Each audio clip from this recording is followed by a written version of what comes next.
Of course I'd remember that day. My infamous 25th birthday. The day we met Diane's girlfriend.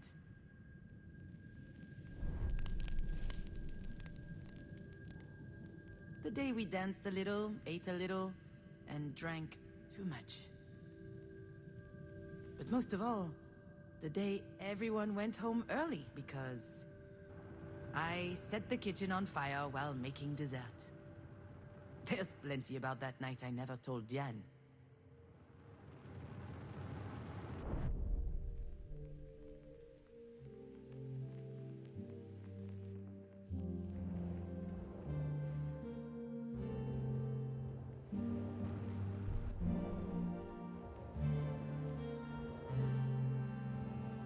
I wasn't expecting Marie to have a present for me, and yet she remembered.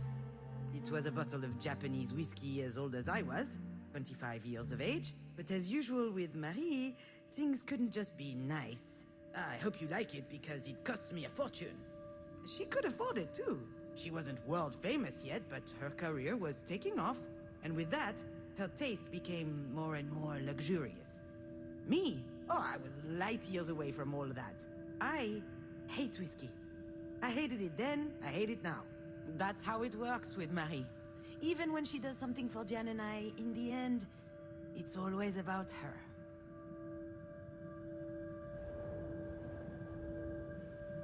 It was the first time Diane introduced us to her girlfriend.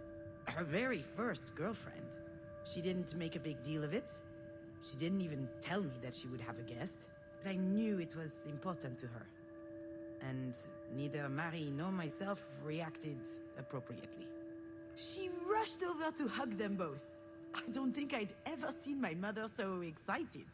Then she congratulated Diane for her rejection of patriarchally mandated heteronormativity.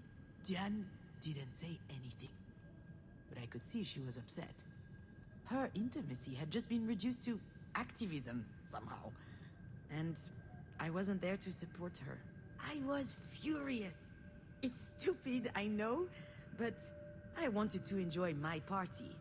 And she showed up with something important to share. All of a sudden, my 25th birthday seemed trite, unimportant. Her girlfriend was called Sasha. She was nice, intuitive, smart, and very pretty.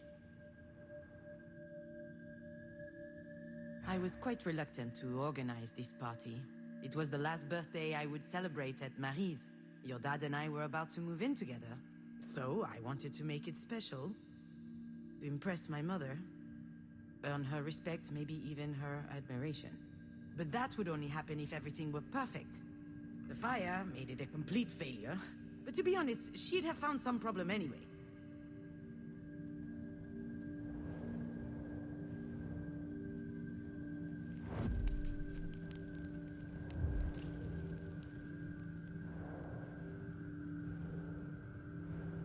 Diane always loved being the center of attention.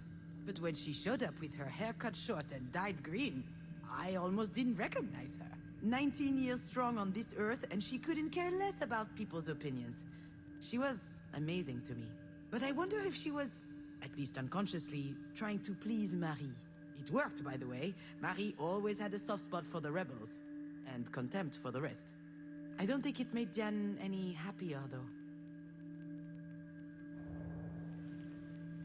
I was so stressed out that night that I started drinking early. Marie loves to drink, so does Diane, and her girlfriend Sasha followed along. Long story short, we got drunk fast. All four of us. We had booze, we had cigarettes, plus the other stuff. I don't have to tell you everything. And after a while, Diane was completely out. She could barely stand.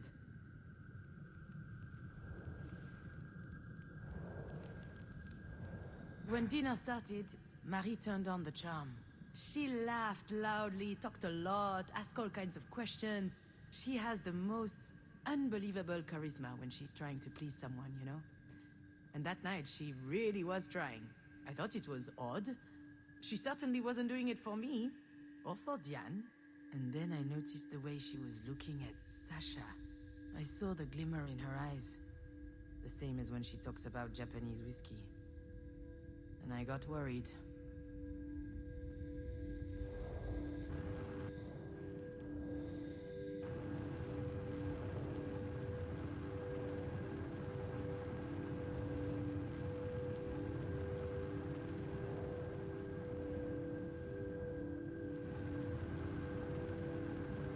Alex called several times that night.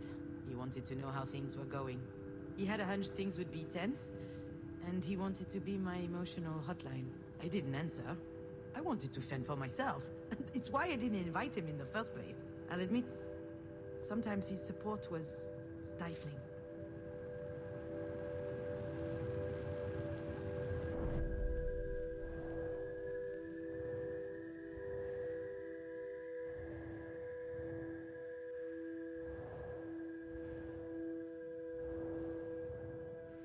I'd got these nice candles to decorate the table with.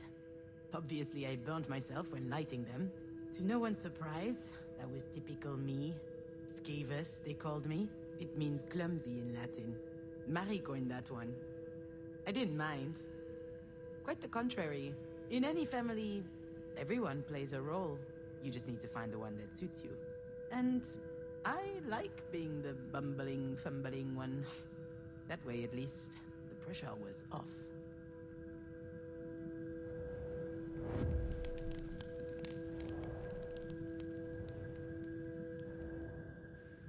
So yes, Jan and I were trapped in this ridiculous rivalry. The choir girl versus the rebel. The meek versus the indomitable. I'm never taken seriously. She's not allowed to show any sign of weakness, and we hold it against each other. But as soon as we lower our guard, we are saddled with the obvious. It's become more intense as we grew in Marie's shadow. We care about each other more than anyone else.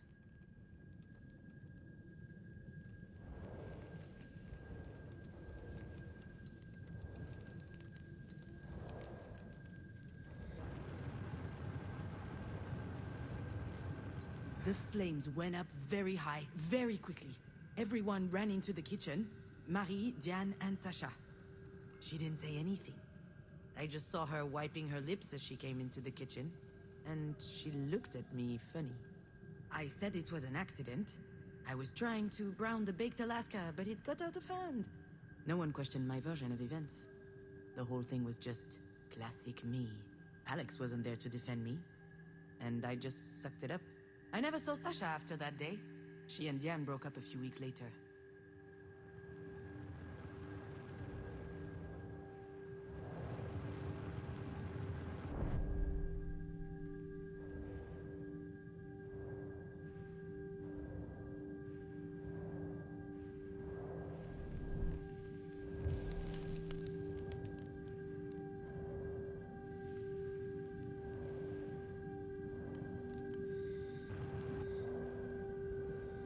Maybe I was just drunk. Maybe I was imagining things. Maybe I was paranoid. But when Marie invited Sasha to her studio to see the paintings and more, ooh, that raised a flag. She was up to something. She was trying to seduce her. And maybe she could have. I tried to warn Diane, told her to watch out. She was too far gone. She just looked at me. She had this blissed-out smile. She could barely keep her eyes open. I had to do something, but I couldn't face Marie head-on. I wasn't strong enough, so I improvised.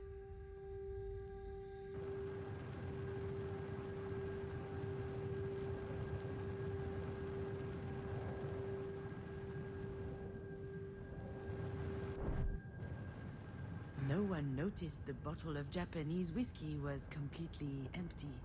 Alcohol burns nicely on the stove. It was perfect for me to craft a diversion. And you know what? I wasn't even that drunk. I was mostly angry. At Marie. At myself. Maybe nothing happened after all. Maybe Marie didn't try anything. I'll never know. But I was scared enough for Diane's relationship that I set the kitchen on fire.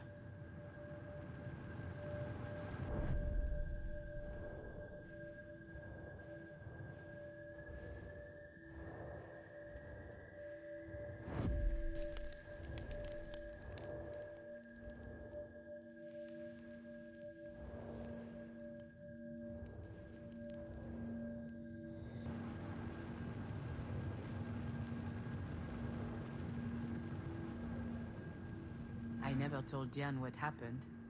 She still thinks I'm a bumbling idiot. I can't tell her the truth, and she wouldn't want to hear it anyway. But what I did that night, I did out of love. Marie always said that you can't trust anyone in life. Well, in that moment, whether she knew it or not, Diane could trust me.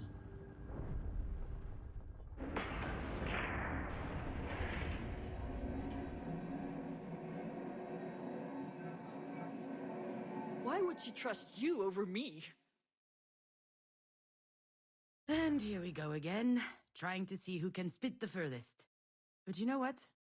I'm not playing this game. She needs her sister today, not a fight. You know, I get it. Get what? Why you think of me this way. The chump who keeps screwing things up. I never... I understand because that's my little routine, you know? What are you saying? What's wrong with me? I'm not about to tell her all my dirty secrets. That wouldn't be like me at all. Although I guess this is a pretty good day for confessions. It's not easy existing between Marie and you. Between the overbearing artist and her gifted little go-getter. So I figured if I played the klutzy ditz, I wouldn't need to compete with either of you. If I'm so gifted, why the hell did I choose this grapefruit? This thing's disgusting. That's my dee-dee-doo. Open your heart a tiny bit and she gets all uncomfortable. I told you it's toxic! Understand this. We both know things can be tense between us. It would be easier if I could act like this is all her fault. Jan's competitive spirit is unmatched. She has to be the first in everything. You can make her a little stupid sometimes. Oh, just like when she was training for tennis, or when we did hamster races. Yeah, exactly. Racing hamsters. Pretty cool, huh? We had these hamsters for a while. We won them at the village fair. Marie hated them, but we were allowed to keep them as long as they were out of her sight. And Jan always wanted to race them. Hers was really slow. It lost every race. It was an embarrassment. She had this whole training regimen, but it wasn't enough. So she brought out the big guns. And one day, her hamster was hyped to the max. Absolutely smoked mine. And that night, he died. It wasn't hard to get the truth out of her. She'd fed him coffee drops. She was kind of sad, but not really. At least he went out on a win, she said. I could act like I wasn't anything like her. But that's not true. I just pretended that I didn't care. Truthfully, I also wanted to be the best. At the very least, I wanted to best her. As if we were always competing with each other, and it was exhausting. I felt like punching you at times. Come again? Yeah, it sounds weird when I say it out loud. You're the strongest person I know. And you're built like a sea cucumber. Look, all I'm saying is, I was always on your side when it mattered. Are you talking about Mom right now? Not just her. Yeah, I'm totally talking about Marie. I'm talking about the fact that you're my sister, and that's special to me. And I know it's the same to you. Listen, Diane, I have no idea how things are going to play out with Marie. And it's true, I have been feeling out of it for a little while now. But I do know one thing. That's going to help us. What do you mean? I mean that being a psychopathic robot has its perks. Cool heads prevail. And I think this is going to help us make the right choice. The best choice for Marie, sure. But for you and me, too. Maybe. Why are you looking at me like that? It's just... I'm not used to seeing you like this. You sound confident. It suits you. All right, so what do we do? I have no idea, but I'm not going to tell her that right now. I need to find a different tack.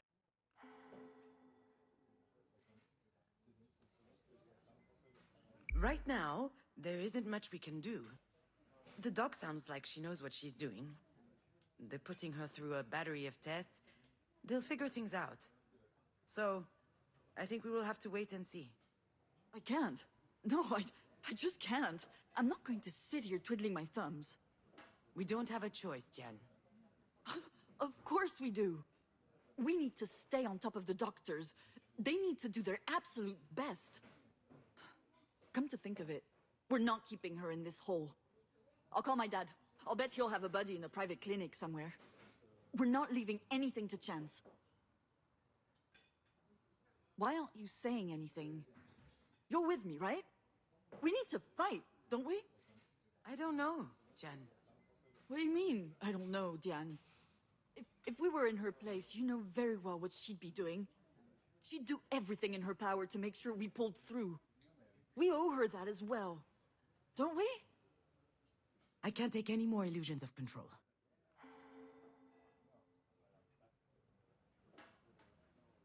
You can't always do something, you know? Running around all over the place, yelling at doctors won't help her just because we think it will. It doesn't work that way. It never does. Sometimes you just need to let go. Let go? Let go of what? See, Diane, maybe this is why Marie chose me. She knows that I can keep a cool head, that I don't let my emotions take over. Bullshit. You think this isn't your emotions doing the talking? You go on and on saying that Mom is the worst mother ever. Do you seriously not think you share some of the blame? What? What do you mean? You know very well what I mean. She could have died in that car. Marie was also in the car that day. You remember my little phone? I can't remember why. She was going to town for an errand, I think. I parked in front of her house. She sat in the front, and then... She was by my side when I woke up in the hospital. Jan's right. Marie could have died. And the doctor said that this sort of thing can happen due to trauma from years ago.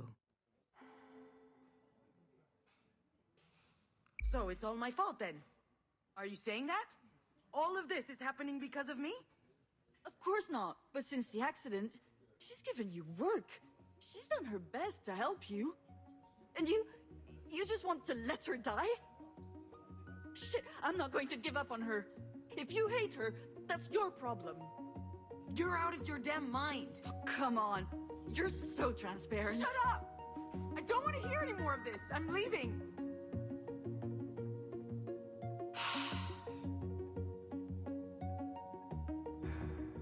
Damn it. Did I really have to go off like that? Maybe she's right. Maybe we should fight, just like Marie taught us.